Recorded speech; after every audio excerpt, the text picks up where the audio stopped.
بسم اللہ الرحمن الرحیم والصلاة والسلام علی رسولہ الکریم وعلی آلہ وصحبہ اجمعین۔ جو بھی بہن بھائی بچے بچیاں سن رہے ہیں سب کو میری طرف سے عید مبارک ہو۔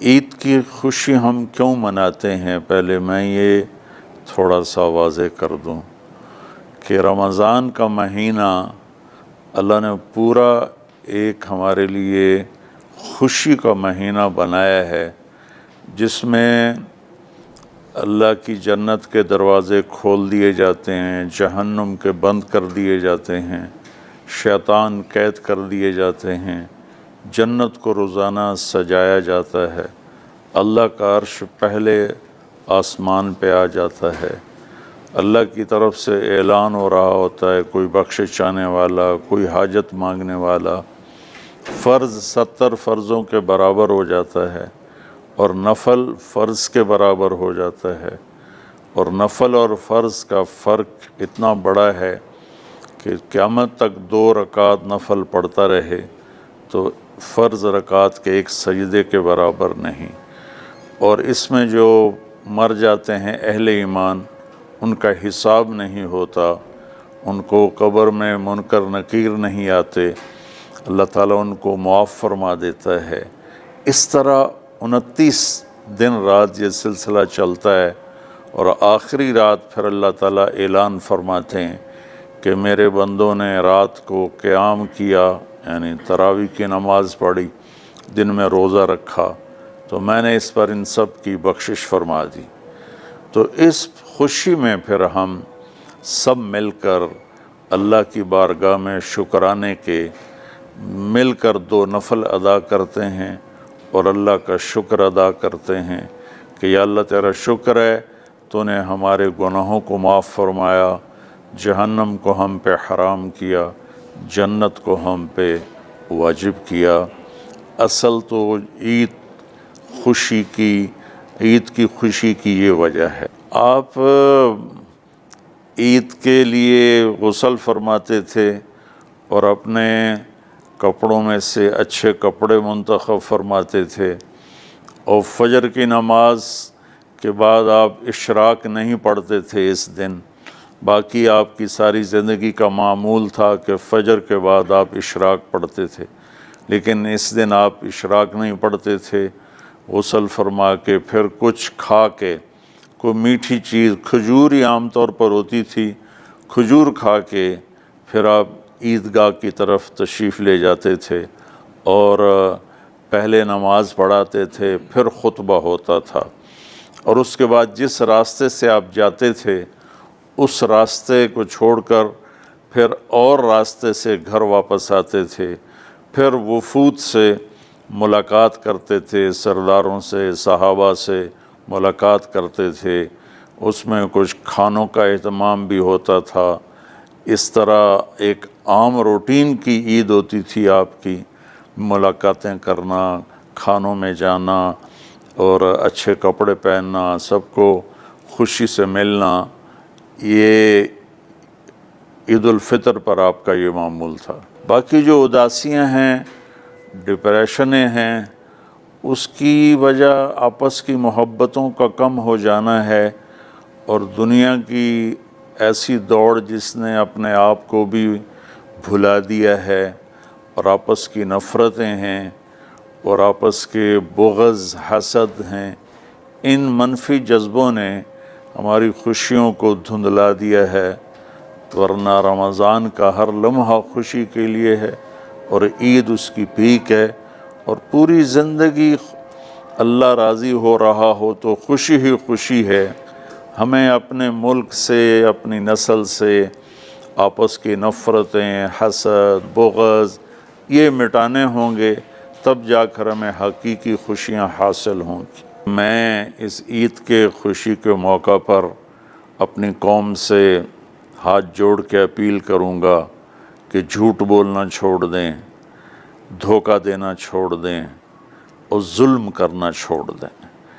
مذہبی نفرت نے ہمیں تباہ کر دیا، سیاسی نفرت نے ہمیں تباہ کر دیا، صوبائی قومی نفرت نے ہمیں تباہ کر دیا۔ آپس کی رنجشوں کی نفرت نے ہمیں تباہ کر دیا۔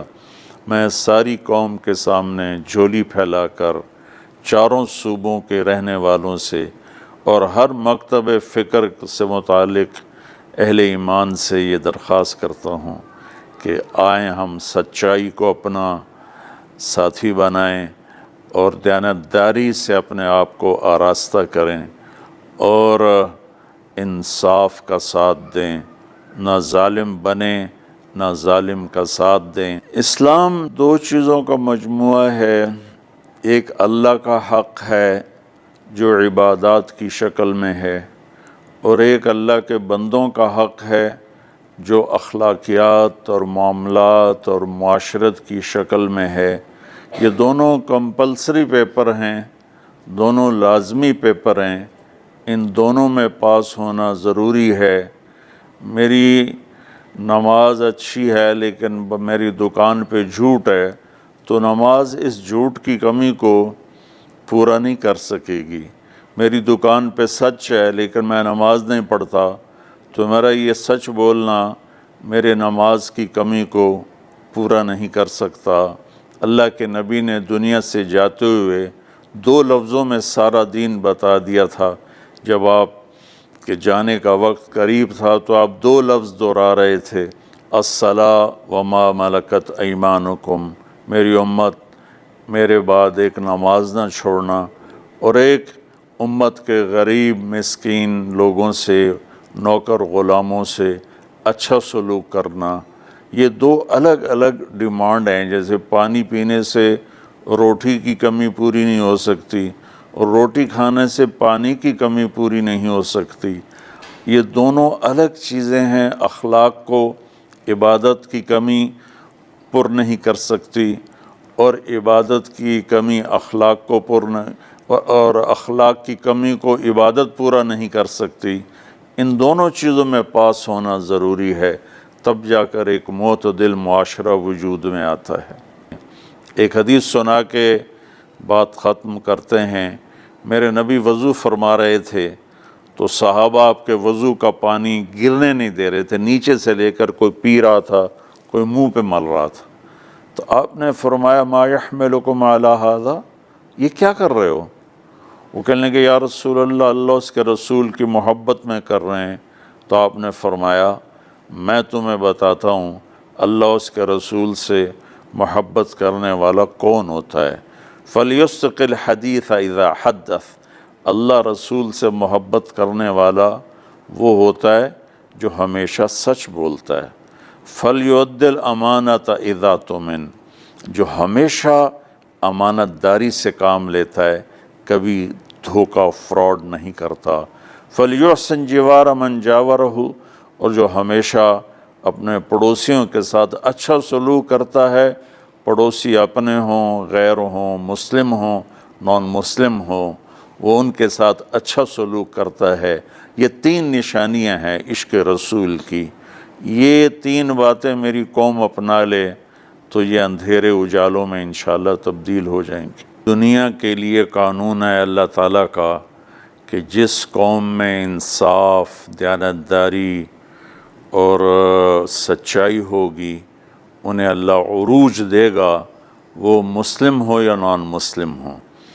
اور جن ملکوں میں، قوموں میں بددیانتی ہوگی، ظلم ہوگا، جھوٹ ہوگا، وہ زوال کا شکار ہوں گی۔ ساری ویسٹرن دنیا تو لیڈ نہیں کر رہی، ہمارے جیسے ملک بھی ہیں جہاں یہ ساری چیزیں ہیں تو وہ ہماری طرح ہی ذلیل ہیں اور ہماری طرح ہی وہ خوار ہیں۔ چند ایک ملک ہیں جنہوں نے ان چیزوں کی رعایت کی ہے تو وہ اس وقت لیڈنگ رول میں ہیں، لیڈنگ ماڈل میں ہیں۔ تو دنیا کے لحاظ سے تو یہ قانون ہے کہ سچائی، دیانتداری اور انصاف قوموں کو اونچا لے جائے گا۔ آخرت میں اللہ تعالیٰ نے اعلان کیا ان اللہ لا یغفر ان یشرک بہ ویغفر ما دون ذلک لمن یشاء۔ آخرت میں کامیابی کا آخری فیصلہ ایمان پہ ہوگا کہ اللہ تعالیٰ کا فرمان ہے میں شرک معاف نہیں کروں گا، اس کے علاوہ میں جسے چاہوں معاف کر دوں۔ تو ہماری 52 کے قریب اسلامی ریاستیں ہیں، وہ سب بری طرح اس زوال کا شکار ہیں، جس کی بنیادی وجہ یہ 3 ہے جس کو میں بار بار آپ کے سامنے دہرا رہا ہوں۔